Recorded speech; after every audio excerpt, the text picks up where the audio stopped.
বড় ধাক্কা দলের কাছে। আসন্ন প্রতিযোগিতায় খেলবেন না 3 ভারতীয় তারকা। কারা সেই খেলোয়াড় বিস্তারিত জানাবো। তার আগে বলে রাখি, আপনি যদি আমাদের চ্যানেলে নতুন হয়ে থাকেন তাহলে অবশ্যই আমাদের চ্যানেলটি সাবস্ক্রাইব করবেন এবং আমাদের ভিডিও যদি আপনি ফেসবুক পেজ থেকে দেখে থাকেন তাহলে অবশ্যই পেজটি ফলো করে দিয়ে যাবেন। আসুন জেনে নেওয়া যাক বিস্তারিত। শ্রীলঙ্কা সফরের পর বর্তমানে লম্বা ছুটিতে রয়েছে ভারতীয় ক্রিকেট দল। সেপ্টেম্বর মাসে ঘরের মাঠে বাংলাদেশের বিরুদ্ধে টেস্ট সিরিজ দিয়ে মাঠে ফিরবে টিম ইন্ডিয়া। তবে আন্তর্জাতিক ক্রিকেটের মাঝে সময় থাকলে জাতীয় দলের ক্রিকেটারদের ঘরোয়া ক্রিকেট খেলতেই হবে, তেমনই নির্দেশ ছিল বিসিসিআই এর। বাংলাদেশের বিরুদ্ধে টেস্ট সিরিজের আগে দলীপ ট্রফিতে খেলতে দেখা যাবে ভারতীয় ক্রিকেটারদের। প্রথমে জানা গিয়েছিল রোহিত শর্মা, বিরাট কোহলিদেরও খেলতে দেখা যাবে দলীপ ট্রফিতে, যদিও পরে বোর্ডের তরফ থেকে 2 সিনিয়র ক্রিকেটারকে ছুটি দেওয়ার কথা জানিয়ে দেওয়া হয়। বিশ্রামে রাখা হয় জাসপ্রীত বুমরাকেও।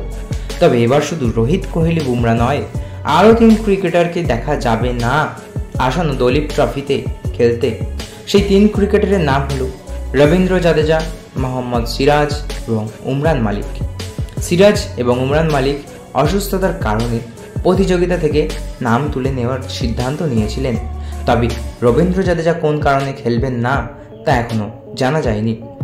এই 3 ক্রিকেটার না খেলায় আপাতত 2 জনের বদলি ঘোষণা করে দিয়েছে ভারতীয় ক্রিকেট বোর্ড। মোহাম্মদ সিরাজের বদলে খেলবেন নবদীপ সাইনি, তিনিও দীর্ঘদিন ভারতীয় দলের বাইরে। দলীপ ট্রফিতে তার কাছে কামব্যাক করার লড়াই। অপরদিকে উমরান মালিকের বদলে দলে নেওয়া হয়েছে গৌরব যাদবকে। জাদেজার বদলি ঘোষণা করা হয়নি এখনও। ওদিকে আরও একটি খবর উঠে আসছে শিখর ধাওয়ানকে নিয়ে। তিনি নাকি ফের ক্রিকেটে ফিরছেন। অবসরের পর বড় ঘোষণা করে দিয়েছেন গব্বর। দীর্ঘদিন জাতীয় দল থেকে ব্যর্থ থাকার পর অবশেষে আন্তর্জাতিক ক্রিকেট থেকে অবসর গ্রহণের সিদ্ধান্তের কথা জানিয়েছেন শিখর ধাওয়ান। গত শনিবার একটি ভিডিও মেসেজ শেয়ার করে আন্তর্জাতিক আইপিএল থেকে শুরু করে সব ধরনের ক্রিকেট থেকে অবসরের সিদ্ধান্ত কথা জানিয়েছিলেন গব্বর।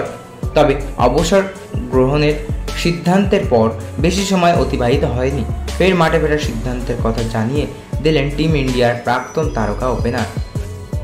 শিখর ধাওয়ান জানিয়েছেন তিনি আইপিএল বা অন্য কোনো ঘরোয়া প্রতিযোগিতা খেলবেন না। প্রাক্তন ক্রিকেটারদের নিয়ে আয়োজিত লেজেন্ডস লিগ ক্রিকেট খেলবেন। এই প্রতিযোগিতায় খেলতে দেখা গিয়েছে সচিন তেন্ডুলকর, বীরেন্দ্র সেহবাগ, যুবরাজ সিং, ইরফান পাঠান সহ একাধিক ভারতীয় তারকাকে। এবার তাকেও দেখা যাবে এই লিগে। তো বন্ধুরা, এই ছিল আজকের ভিডিও। আশা করি ভালো লেগেছে। ভালো লাগলে অবশ্যই একটি লাইক করবেন এবং আপনার কী মতামত তা কমেন্ট বক্সে অবশ্যই জানিয়ে যাবেন। ধন্যবাদ।